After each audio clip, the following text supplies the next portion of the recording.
And we have a tendency to play an outside game. We start pointing fingers at our boss, our circumstances, our company, all these different things, when in fact, it's always us. People generally are reflectors, meaning they reflect us. If we have energy, if we're positive, if we're confident, it's a different connection. Hey, welcome to a podcast where dreams meet determination and success is just around the corner. I'm your host, Suzanne Taylor-King, and I'm here to help you unlock the full potential of your business and your life. Welcome to Unlock Your Way with STK. Let's unlock your path to success together.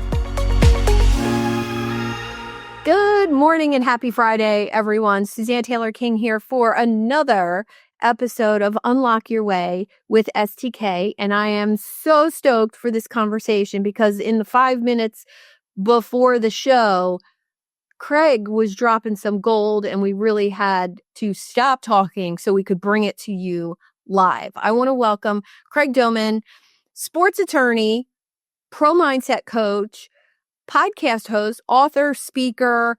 We've already talked on his podcast once and totally had an amazing conversation. I'll make sure to share that episode again very soon. Welcome, Craig. Suzanne, thank you so much for having me. You're so welcome. So we were totally riffing 5 minutes ago in the green room, prepping for this show, which I don't do much prep. I have no canned questions for you. And I love that our conversation started out so awesome about how people show up for meetings, how we dress. You're a casual dresser. I'm a casual dresser. I let go of that, need to impress. Like I did put on a necklace just for you today, but that's about the extent of it. From the waist down, I'm ready to go out for my walk, in pants and sneakers. So, my neighbors must think it's really interesting to see me out walking dressed up from the waist up. But hey, it's life on Zoom, right? But let's get into a little bit of imposter syndrome, what it looks like to, really embrace yourself and dress more casually. And I know you show up in a sweatshirt 9 times out of 10. So let's go there. Yeah, I wear athletic sportswear almost all the time. And even in situations where I probably should wear, a coat and tie. Mm-hmm. And the reason why is because I feel more comfortable. I feel like it's really me. And I learned a few lessons, like being in the sports business. There was a gentleman, everybody's trying to impress. You're recruiting these young men. It's all about bling. It's all about looking the part. It's all about, acting the part. It's all these things that are somewhat superficial. Yeah. And when I grew up, I was taught, dress for success. So you always wanted to go to the fancy places and get the nicest stuff. Yeah. But the thing that people don't realize is that when you are not who you are, you're not authentic in who you are. You don't show up authentically and you're trying to be somebody you're not. You're actually less than who you really are. Mm-hmm. And so going back to that competitor that I had, he used to show up in a white t-shirt and jeans and he signed clients all the time and he all the time. And I couldn't understand. How in the heck is this guy being so unprofessional? Once you are your authentic self, people don't care what you're wearing. Mm-hmm. Once you are really who you are and you show up, everybody's unique. You're unique. You've got your personality. I do too. Once I show who I am, they don't care about our accessories. They don't care, right? All that stuff. You don't even need a briefcase. You can be carrying your computer like a college kid. So it's like I think the real lesson here is that if you're struggling before a big opportunity to show up and look the part, just be who you are instead of trying to be somebody you were told you should be, or perhaps somebody you saw on Instagram or social media.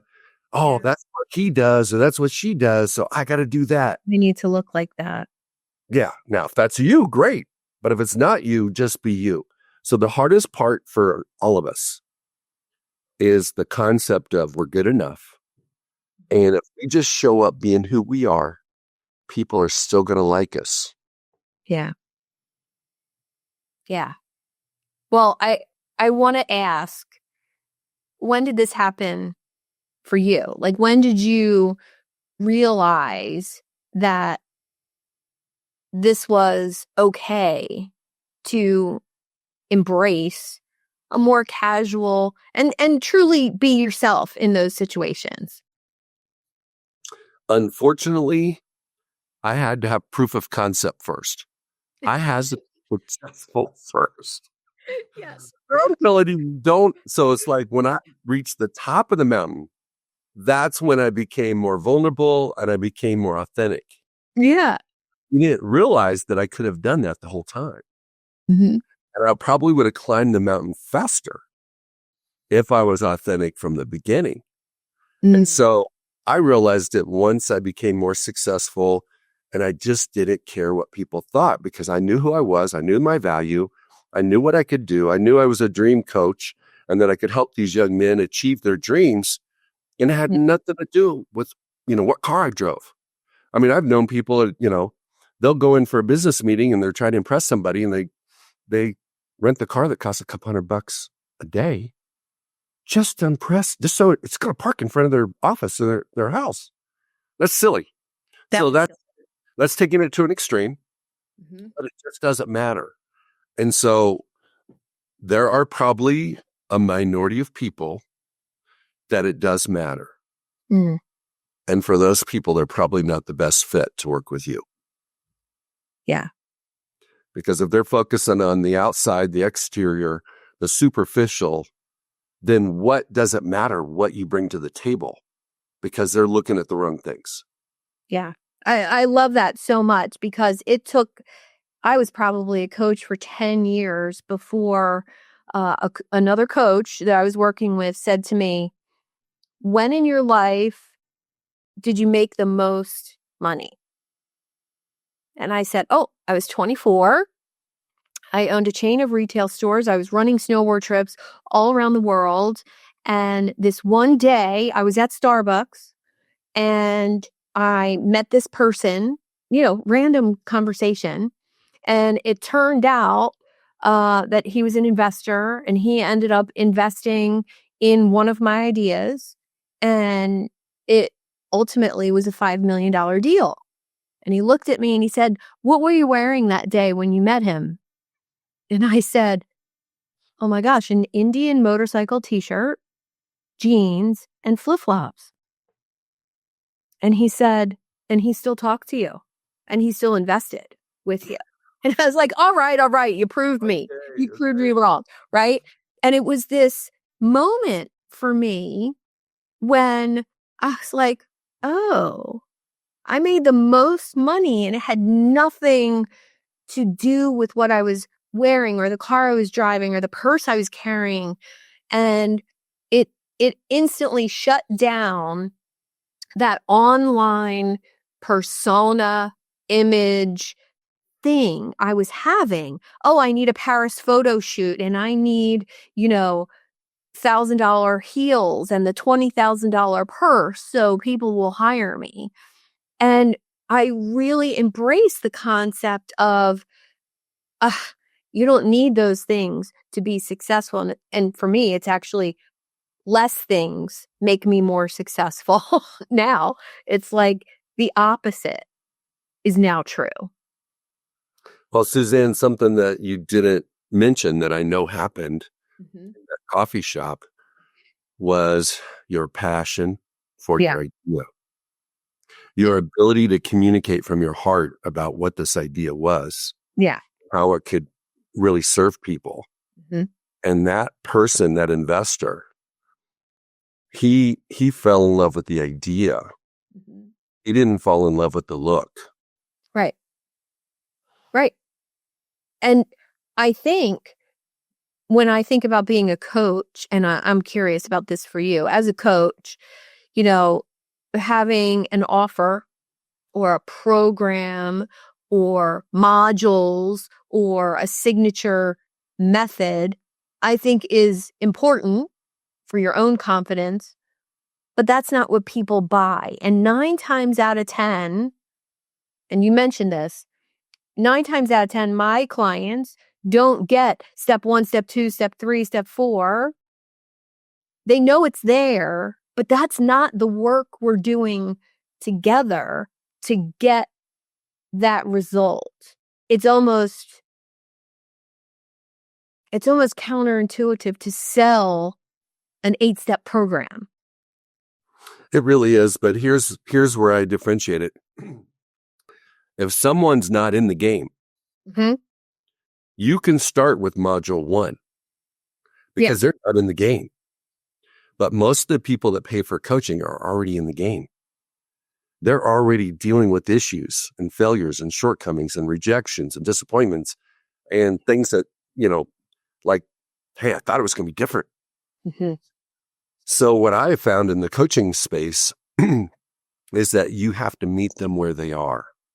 Yes. And every single one of us wakes up every single morning with at least one important issue we're trying to solve. Yeah. It's the problem that it was there yesterday. We haven't fixed it yet. And we're still thinking about it today. As soon as we solve that problem, another one replaces it. So there's always some problem in the batter's box, so to speak. Yeah. And so if you are coaching and you have a curriculum and a program and a system and you're walking them through the program, it might be something that's going to show up on week 7 or something like that. They don't care because their mind is still thinking about the problem they have. Yeah. So it's always better to find out where they're at, find out what's important to them, not yesterday, not last week, today. Let's fix that first. Let's talk about that first. And let's apply the principles of your program to that issue first. Yeah. And that shows a lot of things. On our side, on the coaching side, it shows adaptability. It shows listening. It shows attention. It shows applicability of your program to whatever their issue is. And ultimately, you make a positive impact on your client by treating them in that fashion instead of putting them through a program. Yeah, agreed. It's one of my core values that coaching is custom and co-created in conversation with your clients.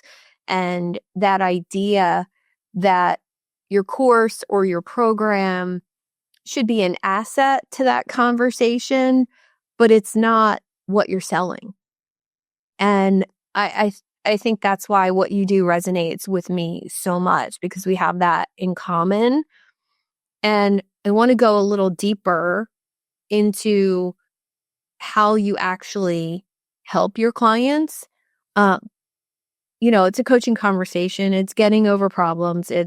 But when you're dealing with high performers like professional athletes and, business people, what did that look like for you getting into this field? Like, where did it come from for you?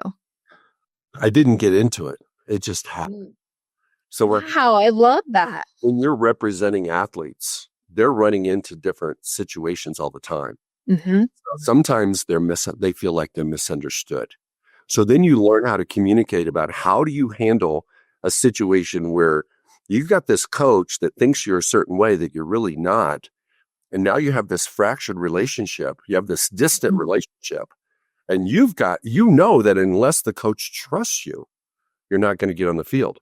Unless the coach trusts you, you may not even make the team. So all of a sudden you start tackling this issue and it repeats itself with different clients at different times where they misunderstood.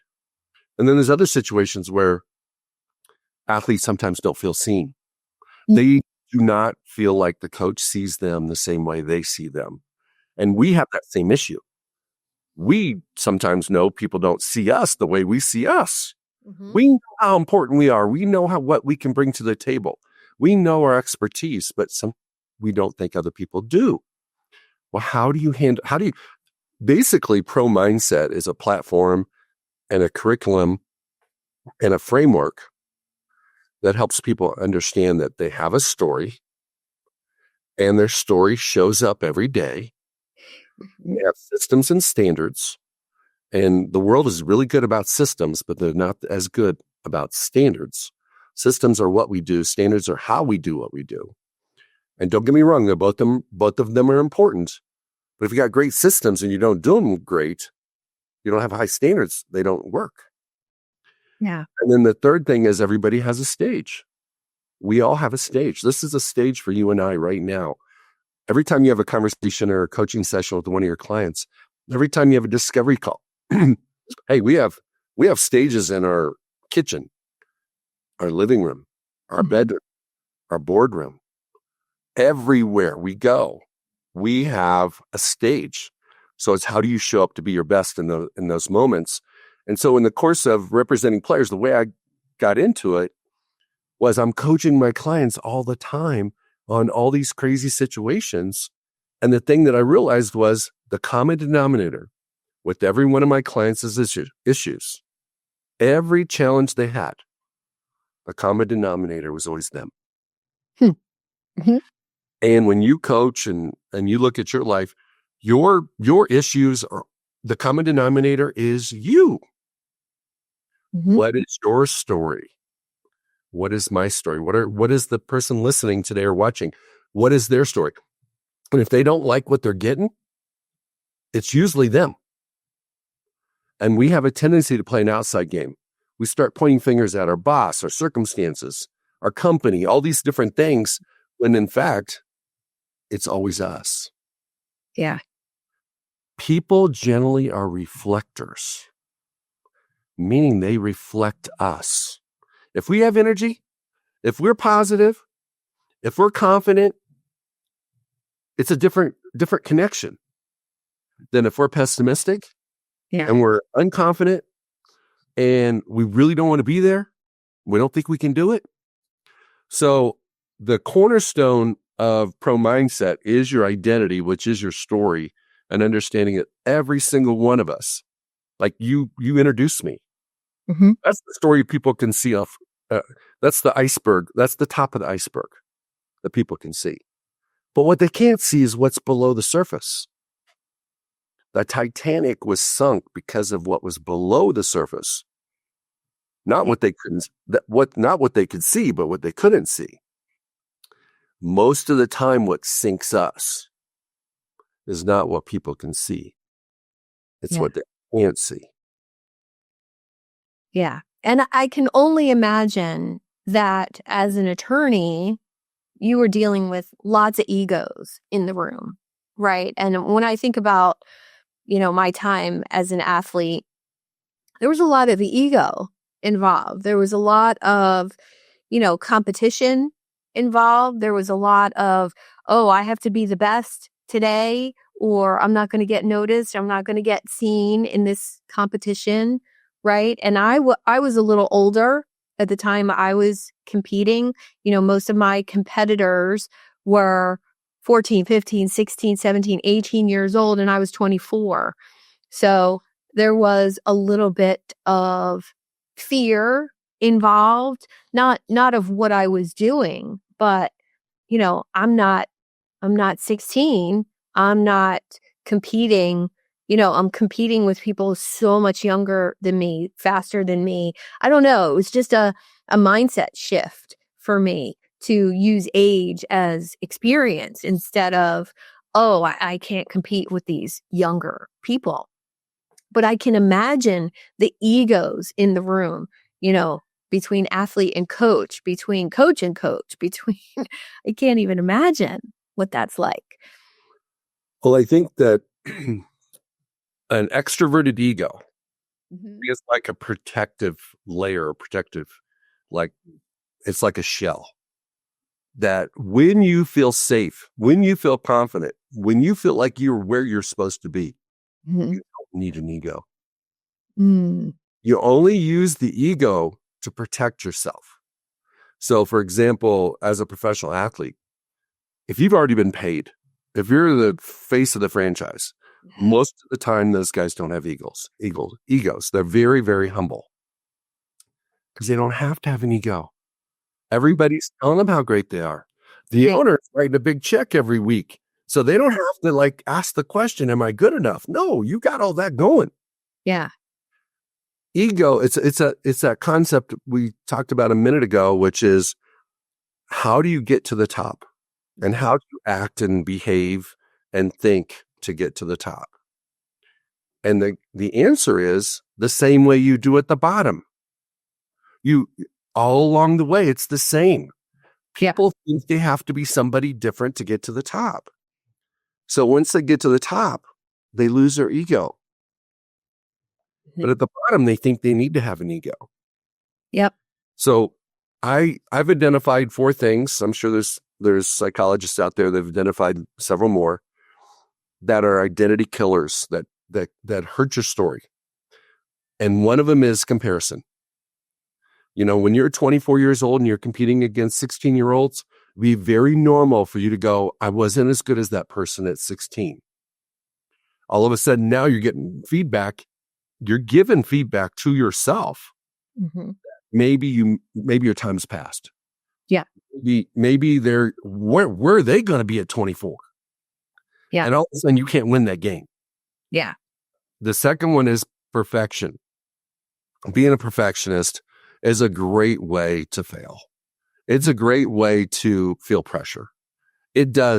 Everything it does is negative. Mm-hmm. So God did not create us perfect. None of us have. I mean, our ears not at the same place. Our eyes are not set in the same place. I mean, we are not perfect people, physically or mentally or emotionally or spiritually, any of this stuff. So the bottom line is quit trying to be perfect. Love that. If you look at your most successful experiences in your personal life as well as in your professional life, we're never perfect. No, they were messy. And the messier, the better because of the lessons learned along the way. You know, a business failure for me was probably the best advice has come from that for my clients, from me screwing up a whole business and losing a ton of money. Those mistakes along the way were such teaching moments. Not at the time. Believe me, I was beating myself up. Right. But now looking back, connecting those dots, I know exactly why I went through those things. And I think helping people do that with their own lives, connecting the dots going backwards, because you can't do it going forward. When you're in those messy, horrible situations, you can't possibly see into the future and say, oh, this is going to help me later in life. You can't. But once you get to the future, you can look back and connect those dots and see how those messy things are actually adding value to coaching conversations, business deals, whatever you're doing.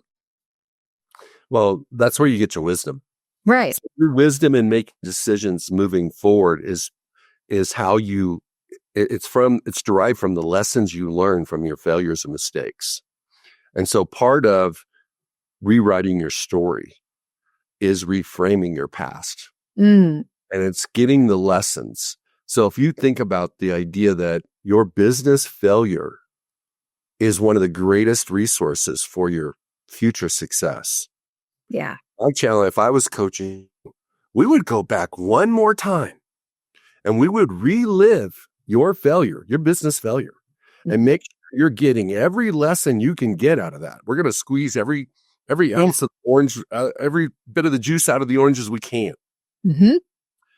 And we're going to get really clear on what the fundamental lessons you learned so that they now become your new standards moving forward. Our standards, because you know yourself better than anyone else.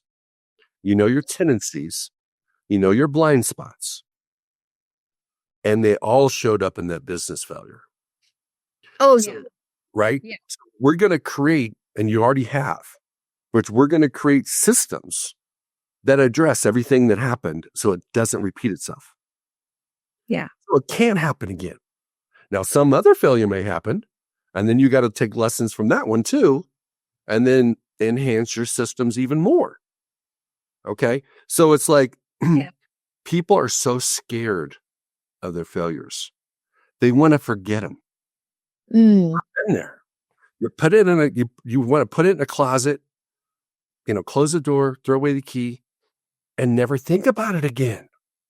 It works until you start having multiple failures, and then you got too many closets in your mind. Right. And then you're weighed down because you've got all this crap. So people don't tell you, hey, when you fail, get a lesson, embrace it, build new systems, and clear it out. Yeah, I love that. I love that. I had a therapist one time explain to me that by not unpacking your failures, it's like having a dirty sock on your bedroom floor that every day you walk over it and you say to yourself, dirty sock, dirty sock, dirty sock. And she explained trauma the same way, that if your failure hasn't been unpacked and analyzed and thought about and you realize the benefits of, whether it's a marriage or a business or whatever, that dirty sock is there every minute of every day you're walking over it. She said the key is to pick up the dirty sock, wash it, fold it, find its mate, put it away in the drawer, and it's still there, but you're not walking over it, reliving the negative. You're reliving the positive outcomes of picking it up, washing it, folding it, finding its mate, and putting it away. And it was so profound for me just to think about struggles and failure like that. If I don't write about it, if I don't think about it, if I don't see my own part in that failure or that relationship change or whatever, then it can't benefit me in the future. I would even go so far as to say that you cannot become the next best version of you without doing that process. So what happens is metaphorically, when that dirty sock is still on the floor, you're stuck in the same place. Yeah. All of us need to get to the next edition, so to speak, the new story. Can't get there. So by addressing that dirty sock, by washing it, all those kind of things, dealing with it, learning from it, now you can become write a new chapter, so to speak. Yeah. Hey, you know what? Let's say it's a male-female romantic relationship. You have a failure. You are in denial. You carry that into the next relationship. Yep. And then it happens again. Well, I did that. You did that so many times. Yeah, so now it's reinforced. Yeah. Now it becomes a bigger boulder, so to speak, a dirty sock that smells a lot worse. But once you learn your lesson, you show up as a new person in the next relationship. Yeah. And the next business opportunity. You show up wiser, smarter. And you can see. One of the things that I've always done as a sports agent is had the knack to see farther than my clients could see into the future. So they had a horizon that they were limited in their vision to a certain level. But because I was representing lots of players over lots of years, I knew what was going to happen before they did in their future. And I was able to tell them, this is probably what's going to happen. And it would happen. And then the trust would go up because dude, this guy's psychic. No, I wasn't psychic. I just had the benefit of all those failures. Yep. So if you can it's beautiful when you can gain wisdom from other people's failures. So good. But unfortunately, the most impactful wisdom comes from our own. Because we never forget those. And we have that little voice, I call it the pocket voice, that'll remind us, hey man, like, Suzanne, remember what happened with so-and-so? We're not doing that anymore. Yeah. And all of a sudden now you show up differently because you think differently because of how you handled your past setbacks and rejections and failures and whatnot. Well, what part of self-awareness, emotional intelligence comes into play to be able to do that. Because I notice so many people have such a hard time removing themselves from the situation to be able to look at it objectively like an outsider would. And I think that's really key. What do you think stands in the way of that? Is it lack of emotional intelligence, or is it just a lack of willingness to look at yourself objectively? That is a wonderful question. I think until it's modeled for you, Mm-hmm. it's almost impossible to do. I Mm-hmm. think either whether it's through coaching, whether it's through a friend or a colleague, and they show awareness. They show a perspective that defies logic. Like if you put yourself in their shoes, you'd be revengeful, you'd be pissed off, you would be vindictive, you'd have all these emotions of like, my friend was treated wrong. If I was them, I would do this. I would make sure and try to make life hell for that guy, whatever it would be. But when that person softens and has an awareness that is not logical, that is a perspective that is like maybe a 10,000 foot view instead of like being in their own body. Mm-hmm. And they can go, hey, and take accountability for their part in the mistakes, in the fractured relationship. Then I think what happens is when we see that and hear that, well, how does that apply to me? What if I thought the same way about my situation and my relationship and my business failure? Holy smokes. So what happens is what it really is, emotional intelligence is a direct reflection of your detachment from your circumstances. Because when you're attached to your circumstances, we cling to this victim mentality. We cling to, I was wronged. I was treated unfairly. I wasn't seen. I wasn't heard. They didn't see my true worth. Yeah. When you are detached from that, you realize things like, well, maybe I didn't show up the way I should have showed up. Mm-hmm. Maybe I should have prepared more. Maybe I should have listened more. Maybe I shouldn't have been as judgmental. All these things that we do. So emotional intelligence there's probably a million different ways to define it, but if you're attached, you can't be emotionally intelligent. You have to be detached to have a chance. And it has to be modeled for you or coached with you. Yeah. Yeah. I remember doing some work that was around self-sabotage with a coach a while ago. And my default would be to go into victim mode. And when I noticed that and started doing the work around that, I was personally offended. Like, it was like having this conversation in my head, like, oh, victim, I would never do that. Yes, you do. You do it all the time. And it was like this awareness outside of myself that, oh my gosh, I do that. I do that. And that was the moment to be able to let go of doing that, only because I was willing to see the awareness in that moment. Oh, that's my default. And I think I took some assessment that said 9 out of 10 times, if you're going to self-sabotage, it's because you do this.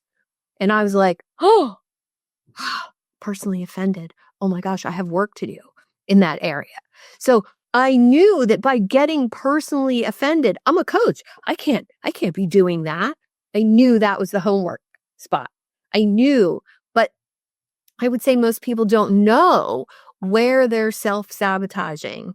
And I almost feel as coaches, that's our responsibility to point that out or ask questions around that. And giving people, passing that gift forward is almost the sole mission of having a coach in my book. Absolutely. And I think awareness and emotional intelligence are connected, but awareness is first. You cannot have intelligence, emotional intelligence, unless you have awareness. So the question is, how do you have awareness? And I think that if you can agree that today, Suzanne, the version you are today in 2025 is not the same as you were in 2020, 2015, No. 2010, so on and so forth. Then you have to realize and have an awareness that you're growing and changing and evolving. And probably most things you're getting better, and some things you might be getting worse. We're all human. We have good and bad.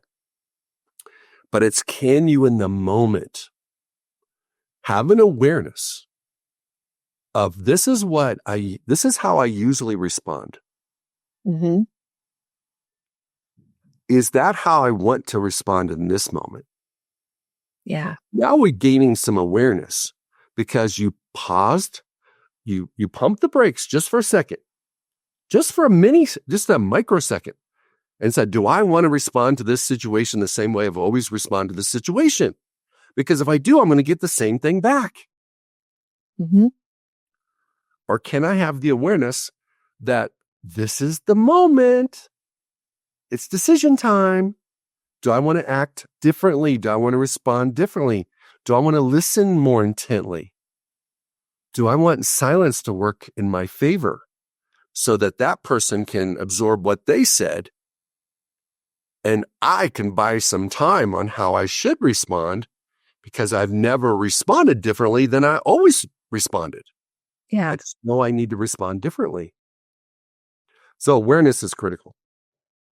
Well, that's the freedom place, right? Between, having something happen and then responding. Sometimes it's only, 10 seconds. Maybe it's 3 seconds. And how would you recommend increasing that space between stimulus and response, number one? Because I know for athletes, reaction time is critical in the game. Mm-hmm. And I think the situational awareness too. Yeah. Okay. If you can, as an athlete, and I think it applies to us in normal life as well, in business, what are the situations that normally pop up? 80% of the same things pop up in every game. Okay. In business, it's generally 80+% of the things that are going to potentially misunderstandings, things that are going to happen, are all the same. Mm-hmm. It's just a different product, a different service, a different time, and maybe different people. But the situation is the same. And then when you go back and review your story and how you responded in that situation in the past, maybe that doesn't serve your best interest. Maybe it does. If it does, you reinforce that and you do it again. Yeah. And maybe you even improve it. But if it doesn't serve your best interest, if it creates a bigger gap in your relationship, if it destroys the trust that you might have with a coach or a boss or whoever it might be, a client, that's when you have your brain, your reticular brain system looking for those situations so that when they pop up, you go, whoa, this is what I was looking for. Mm-hmm. This is, no, maybe you don't know in that exact situation how you're going to respond, but you definitely don't want to respond like you used to respond. Right. And then when you get really good and you start anticipating situations, you visualize yourself in advance responding differently than you've ever responded so that when it shows up the next time, you've already done it before in your mind. It's easier to do. And you've got a little bit of a toolbox to go, I'm going to grab this tool. I'm going to respond a certain way. And then you get positive reinforcement from that because it gets better, changes the energy of the relationship, changes the energy in the room, whatever it may be. Holy smokes. Now it's starting to get hardwired because you're going to start doing it more and more and more because it works. Yeah. So it's a game within the game. We're all playing a game of life within the game of life. And it's really all the edges and all the friction and all the contact we have with other people. How important is that mental rehearsal? Oh, it's crazy. I mean, there's after doing the normal preparation and practice that, every professional has to do, regardless of the sport of the activity or the profession they're in, you got to be prepared and you got to know what you're doing. You got to practice it. Mm-hmm. Visualization to me is it, because your brain and your mind can see it. Mm-hmm. You have more confidence and belief that you can do it. And then when it starts happening in the game or in that business meeting or in that sales call or whatever it might be, it's in slow motion. And you've got the confidence to step into that space. So I can't tell you the hundreds of times I've had conversations with my clients where they did something amazing. And their response was, it was just how I saw it in my mind. Yeah. I mean, that is, I can't count how many times that's happened. And so think about even in going out on a date or going on a vacation or going into a business meeting, or even the journey of going on, let's say you're speaking somewhere, and just the art of, getting to the airport and jumping on the plane and getting a rental car and all the things, checking into a hotel, all mundane things. But if you can visualize that going really smooth, and you're going to have fun with the process, you'll probably have a really good convo with the person sitting next to you on the plane. If you take an Uber instead of a rental car, you'll probably enjoy the ride. Everything will go better because you saw it in your head first. But if you are like blank, you're going to get on stage and you're going to be surprised by something, and you may not respond the way you want to respond, and you may never be asked back by that group to speak again because you didn't do anything evil. You just didn't handle it as professionally as you could have because you didn't visualize yourself with that kind of thing happening. So the art of visualization is not only the belief that you get because you can see yourself doing it and the confidence that comes from that too. You also can anticipate all different types of situations, positive or negative, curveballs, technical, it doesn't matter what it is. Yeah. And all bumps in the road, call them whatever you want. And it doesn't matter. I actually love them. I love a bump in the road. The last time I spoke on stage in person, I was there. It was a 3-day thing. And I noticed, on the first day, all the speakers had a walk-up song. And I was like, I want a walk-up song. I don't want them picking it for me. So I hustled myself backstage and talked to, the guy who was in charge of lighting and sound. And I said, hey, everybody gets a walk-up song? He's like, yeah, I'm just picking random, motivating songs. I was like, no, can I pick my own? Is that okay if I pick my own? And he's like, okay. So I told him what song, and he looked at me like, that's kind of weird for a talk about charisma. And so the song plays and it changed my talk. The song, for me was a Black Sheep story, and, it changed the structure of my talk because I'm opening with a different story. And it was so good because it made me uncomfortable. Talk I've given 15, 20 times before made me a little uncomfortable, which turns on all the awareness for me. And I caught somebody in the audience heckling me, and I said something really, really funny because he was a friend who heckled me. And I basically, tied it into the whole story, and I got more compliments on that story and that interaction and everybody laughing than the original story that went with the talk. And I thought afterwards, after I, reviewed how it went for me, and after I watched the recording, I said I couldn't have planned that any better. But it was because I was willing to make myself uncomfortable in that moment.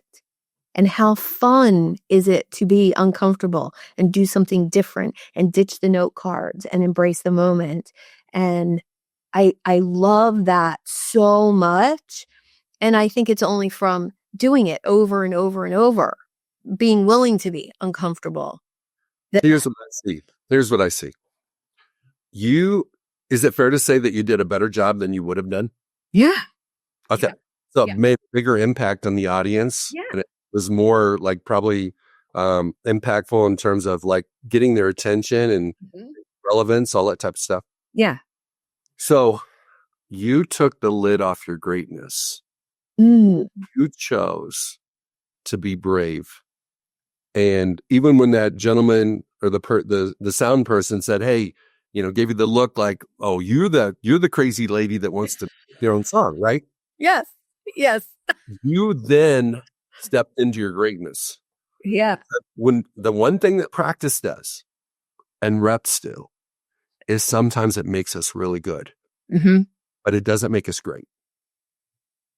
The only way we can be great is be in the moment, have 100% courage about what we're doing, and put our neck out there.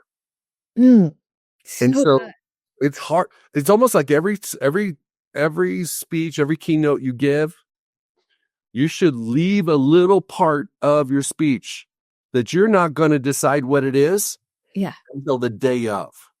Yeah. Yeah. Martine said you took the lid off your greatness. Yeah, we're gonna can that phrase from you, Craig, for sure. I love it. I think Gordon said the same thing. Took the lid off your greatness. So good. And I think what's really key here, and for people to remember and take away from this conversation, is that I couldn't have planned that better. Now, could I have screwed it up? Absolutely. But by not planning that, by being willing to do something different or embrace a challenge, and I actually think challenge is a great word. I don't see it as a negative word. I'm like, oh, you want to challenge me? Cool. Come on, challenge me. I want to be challenged. I think that's part of life. Well, I think the part of taking lid off your greatness is by being in the moment, and you're not rehearsing. So when they use the term mental rehearsal, it can make things a little monotone, a little predictable. So really what it is what I call it a preview. You're just kind of showing, hey, what might happen? And you're considering all the different options, all the different scenarios, and you're just going to respond in real time at that moment. Where rehearsal is doing the same thing over and over and over again. And so you need rehearsal. I get it.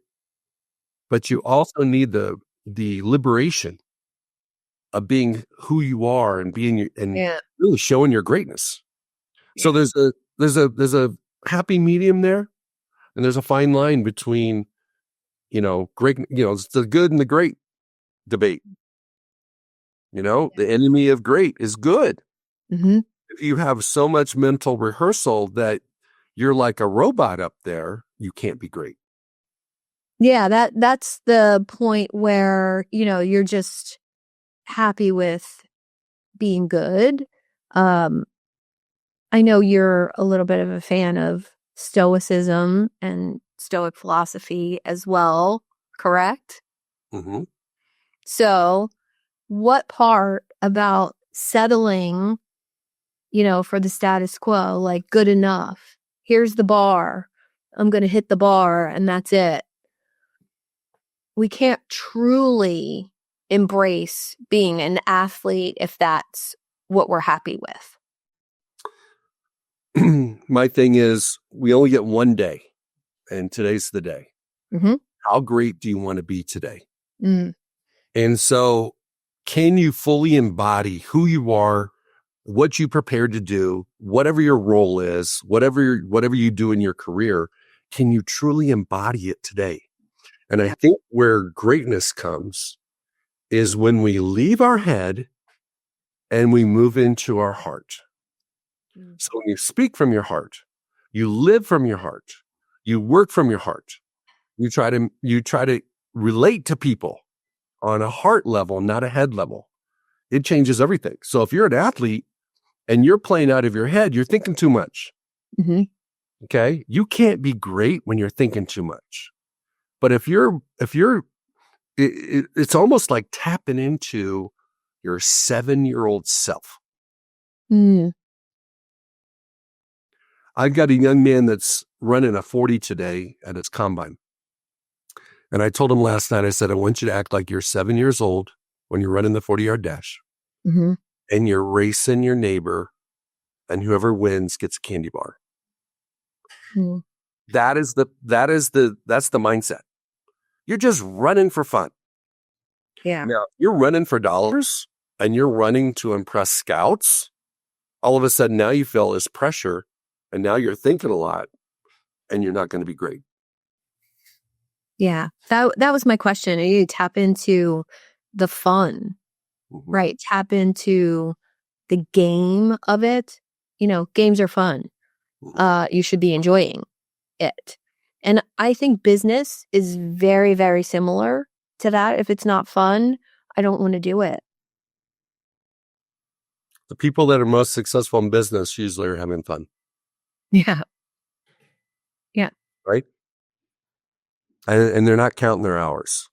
Agree. Right? They're not dreading their to-do lists. Yeah. They're not shying away from making phone calls. Because if it's fun, they want to engage. They want to have those phone calls. They want to check things off their to-do list. Right. Yeah, it's a get-to-do list.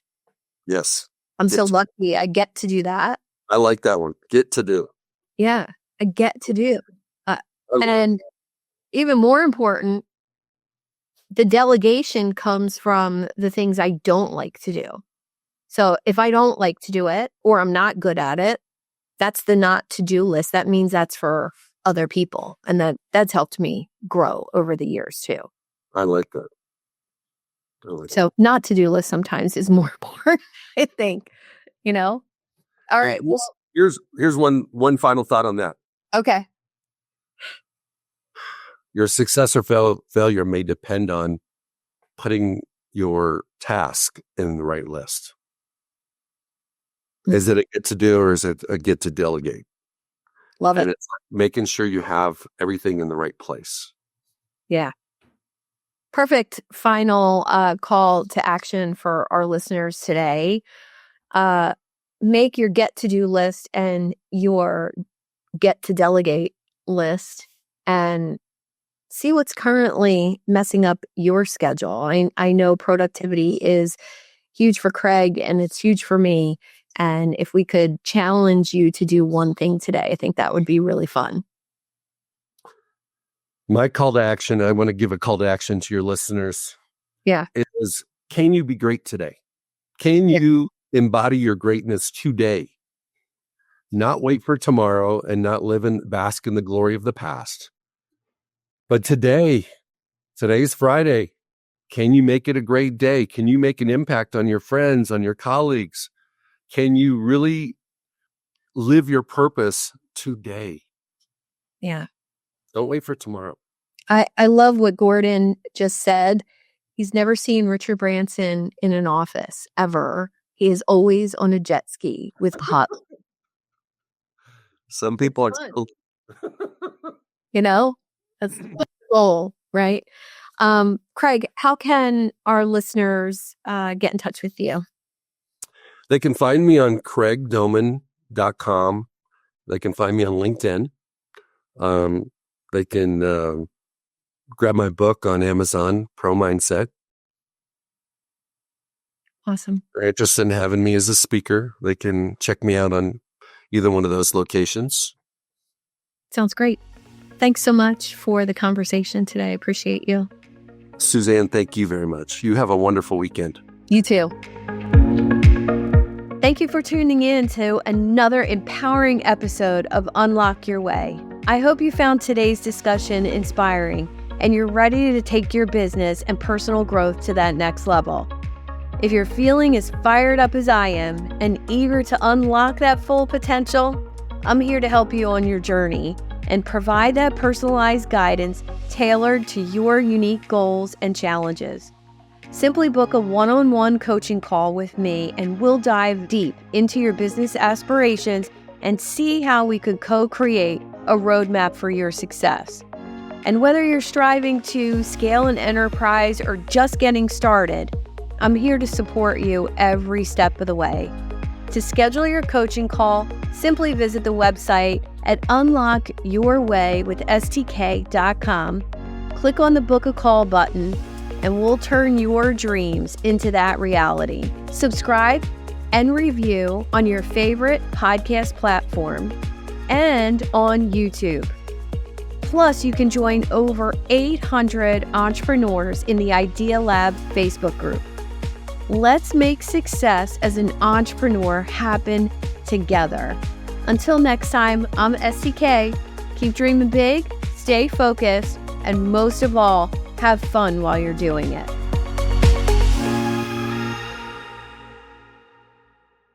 This show is powered by Media Leads. To get your next great podcast produced, go to MediaLeadsCo.com.